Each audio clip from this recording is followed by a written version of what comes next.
Hello, Nigeria, and welcome to another exciting episode of Rubbin Minds. I'm your host, Ade-Unuigbe, still standing in for Ebuka Obiuchenju. I apologize, excuse me. It's a great episode we have lined up for you today. I have in studio the editor, head of content editor of Bella Niger Online. Desola, welcome to the show. Desola Ade-Unuigbe, correct? Where is it from? So it's actually an Edo name. Interesting. It's a mix of Yoruba and Edo name. Very interesting. Yeah. Kind of sounds like my surname, Unuigbe. Yes, yeah. There we go. It's been a very exciting week. We've had very interesting indeed. There have been quite a few mishaps here and there, a little bit of friction. I'm talking, of course, about some allegations that arose on Twitter last week or so, early this week. Regarding a certain entrepreneur and her husband who were fingered by some of their employees, talking about unpaid salaries, Ponzi schemes, all of that.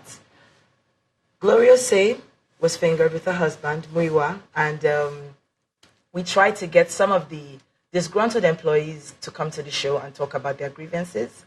Unfortunately, a lot of them who we had booked to come to the show were unable to. Some of them cancelled at the very last minute. They said that they've been feeling threatened, they've been feeling under pressure, and one begins to wonder in a country like Nigeria why people are unable to speak up. I mean, you have people who blow the whistle on one end, and then when it comes to following up, they're unable to because of pressure. They feel like people aren't hearing them, the legal system, the justice system, all of that is not really in place. I really hope that before the year runs out, possibly they will come to the show and speak with Ebuka, because we all want to hear what they have to say. We also reached out to Mrs. Gloriose, and she was unable to, or rather she was unavailable for comment. So Gloriose, if you're watching with your husband, Muiwa Folorusho, the floor is open. Rubbin Minds awaits you. We would love to have you on the show. So enough about that. It's Fashion Week. It's been Fashion Week. Yes. Very exciting stuff. Very exciting. In case you don't know, Lagos Fashion Week has been on. It's been running now for about 4 days, and it's come to an end. It ended yesterday. Right. And the mood in the air, very sartorial mood, has been very heavy. It's a lot of fashion, a lot of style, a lot of designers, a lot of international visitors coming in, international press, international designers, models. We've had a lot of celebrities on the runway this year. Desola, let me give you a chance to speak, okay? I want to hear from you. Okay. Content lead, content director, editor, Bella Niger Online, arguably one of the most powerful lifestyle platforms out of Africa, period. Yeah. Fashion and lifestyle, that is your forte. Feel-good stories, uplifting stories about Africans and what we're doing globally and, of course, on the continent. It's a real honor to have you here in the studio. Thank you Honestly, very much. it is. But let's get into the meat of Fashion Week. Okay. So I know that there seems to be a strong movement for plus size, that you are advocating for plus size women and plus size bodies in general. And your voice is loud in that space. I mean, other than the obvious reasons, but then tell the world why. Why is your voice so loud?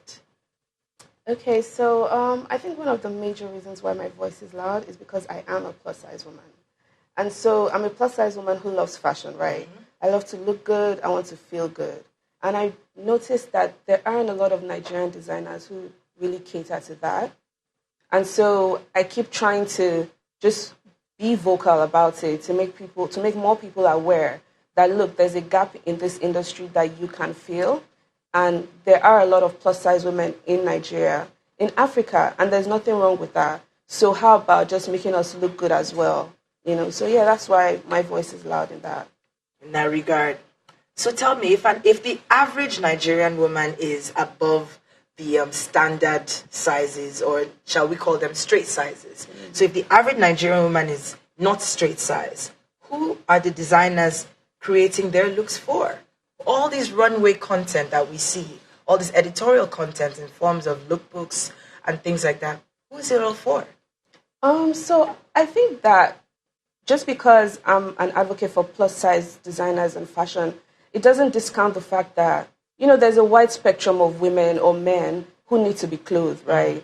And the industry itself it's a wide spectrum. So you have people that are even from like size 0 to 2 who also can't find the right outfits, they don't have enough representation and all of that, as well as people that are basically size 6 to say 14 and they have things a bit more easy. So I would say that the Nigerian designers, they're catering to everybody. And it's important to know that if a couple of years ago, the industry was very fragmented. And what I mean by that is if you wanted to get something, all you had to do was give your tailor.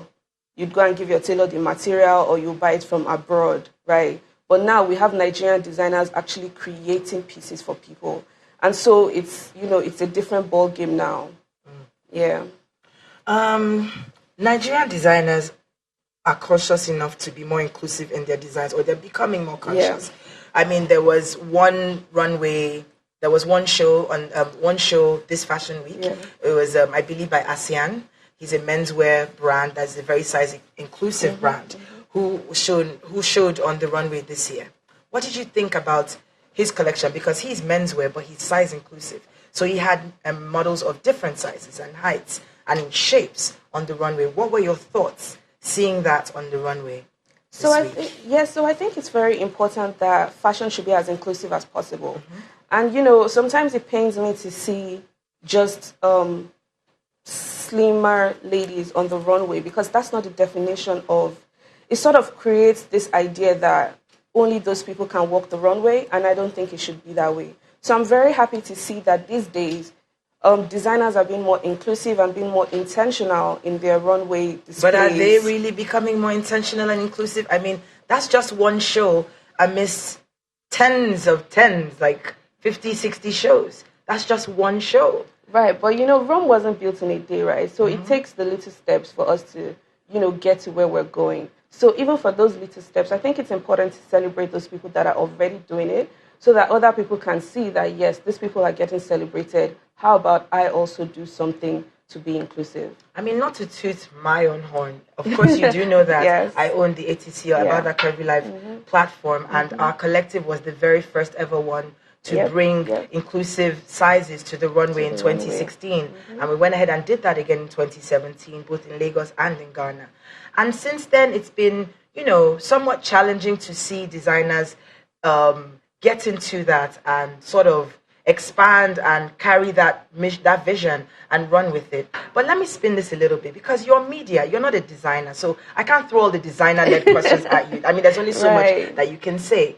But do you not feel like the media has a responsibility to project that inclusivity in the visuals that we see? Because I know I've read somewhere, or someone once told me that the media doesn't change what you think, it changes how you think about something.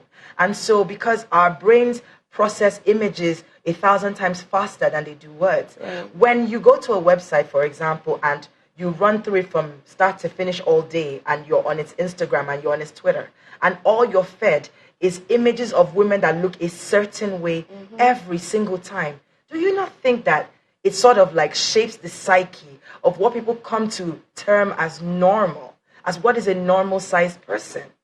Yeah, so I think that the media definitely has a responsibility, and that's why for a platform like Bella Naija, one of the core things that we always aim to try to do is to celebrate Africa, celebrate, real stories, so we especially look out for how to celebrate people, no matter how they look or no matter what they do, how they look really. And so yeah, I think the media definitely has a responsibility. I also think that society has a responsibility. Yeah, but then someone would still argue that the media still shapes how society's consciousness is formed. Right. So again, movies, television shows, magazine covers, if 99 out of 100 covers are of, stick-thin women or women under size 12, and films, all the leading actresses are women of a certain body type, do you not think that all of those things, and when you project the stories that you guys write and you tell, and you don't give necessary room for women and men who don't look that way to also shine, don't you think that therein itself is where the fragmentation occurs? because people are seeing these people as normal. This is what they think is normal. And anybody outside of that is not normal or is considered to be abnormal.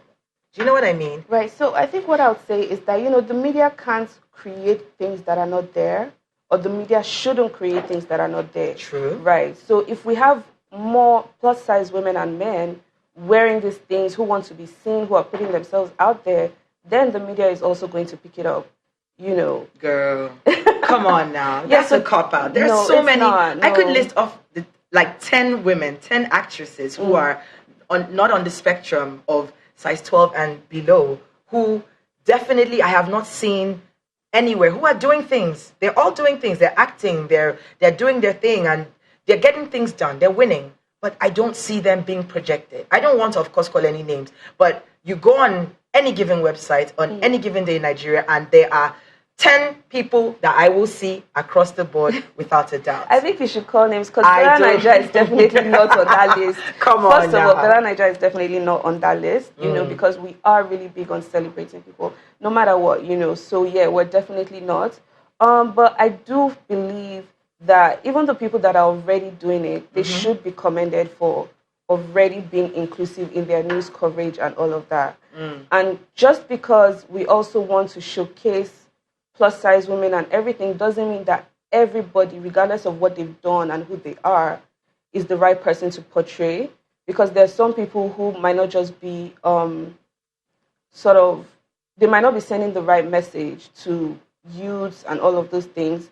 And so it doesn't mean that just because somebody is plus size, then you have to capture every single thing they're doing. Okay, I don't want to seem like I'm needling you, but as you can tell, this is something I'm also very passionate about. Me too. You know what I mean? Thing. But I think I'm going to have to disagree with you there, because I'm not saying that everyone who is plus size deserves, let's even remove the plus, because we're talking about a size, let's say a size 12 and above. Do you know what I mean? Society terms, they sort of like to box people. So there is what is now considered the acceptable curve, which is women with a smaller waist, larger hip ratio, and like a larger, boob ratio to their waist. And so if you have that Coke bottle shape, then you are acceptable even when you go up to a size 20. Do you know what I mean? But if your shape is not built in that way, then automatically you don't get that pass into that hall of the haloed ones or whatever. But do you understand what I'm saying? I understand what you're saying. That body type already is it's already categorizing people and placing them here and there. Do you know what I mean? And so going back to what I disagreed with you about, which was saying that every plus person needs, or it's not every one of them that needs to be spotlighted, because they may not necessarily be showing the kind of values that you guys stand for. No, are you bringing it into Bella Nigeria? Because that wasn't. No, absolutely not. But what I'm trying to now say is, this is a really tricky one, because I don't want to call names. I really don't. I think maybe you should. No, but I think that it's enough that you on your own, you're doing what you need to do, and you're doing what you feel you have to do. Yes. I just hope that other platforms who are watching, and I know they're watching, other platforms who are watching also get to understand the message and the responsibility that they have in society in telling stories, because there are a lot of young girls out there who are suffering from body image issues, and they are seeing these images on TV, on the blogs every single day, and they're thinking that if I don't look like this, then I can't be put on in this way. Right. So just to bring it back home to plus size fashion, I do think that Nigerian designers also need to embrace plus size women more, and so include them in your lookbooks, include them in your collections, and throw these things to the media, right? Beauty campaigns as well. Yeah, exactly. We need to use more plus size women in the fashion industry, because they also love fashion, and that's the truth of it. And not just even plus size women, really. All the outliers, albino women, right. Women with physical challenges, and so on and so forth, even women with dwarfism, because there is a whole spectrum of women out there. Right. I always disagree when people say African women are naturally more endowed. I don't believe that. I understand what they're trying to say, but I don't buy into it, because we are just as many as each other. There are just as many slim women as there are curvy women, and there are, do you know what I mean, robust women and men. So I don't feel like one body type is better than the other, even being a curvy woman myself. So I hope you understand that it's all love, girl. I do. It's all love. Thank you so much. Right. But let's move on a little bit to the Okay. art of storytelling, which is one of the things that Bella Naja is famous for. Is like that's one of your things, telling great stories and creating great content. And many people think that the art of storytelling is something that is difficult and complex and is reserved only for skilled members of society, which really couldn't be further from the truth. Excuse me. Whew. But I want to ask, how does Bella Naja come about its story formats every single day? So tell me, how many stories a day do you guys publish on the website? I don't think that's something that I can count and say. Wow. Yeah, just because we have so many categories. Bella Naja has a lot of room to cover, right? We do lifestyle, we do weddings, we do beauty, we do movies, we do Nollywood, we do news, so there's a lot of things that we do and a lot of categories. So I'm not sure if it's possible to say we do X number of posts a day. So 100, 150, probably more than that. Maybe one of the viewers should go and count it. Wow, that's a lot of stories. That's a lot of content. Yeah, how do you guys sort of grade what is relevant and what isn't? Do you have like a yardstick that you judge things by? So I think it boils down to the Bella Naja mission, right, which is to celebrate African and Africanness to the world. And so when we're looking for stories, when we're curating stories, we're looking for those stories that really showcase Nigerians, and then showcase Nigeria, showcase Africanness, and just a rich, positive vibe is what we're constantly trying to push out there, because there can be so much negativity out there, and it's important to stay grounded and know that, okay, you know what, it's either we're informing people, it's either we're educating people, or we're entertaining people. So tell me, why is storytelling important in content creation? I think it's very important because, like you said, you mentioned something earlier that it's easier for you to remember what stories that you've heard, as opposed to just even reading something. So that's why movies are really great for us, because when you see, it's able to evoke so much emotion from you, as opposed to maybe if you had read the book or something like that, So storytelling is very, very important for everybody, because you need to be able to connect to your readers, your viewers, and get them to feel that emotion that you're trying to convey. How can people tell their stories better? I think people need to be more deliberate. I've noticed in recent years that people are they just want to get it out there, no matter how it is. They just want it out there, like now. And that's not necessarily the best thing. So it's always better to be very deliberate with the kind of story that you want to tell. You already know, why do you want to tell this story? How do I want to tell this story? And who do I even want to reach with this story? Because not every story is for everybody, right? So you have to know exactly what you want to do.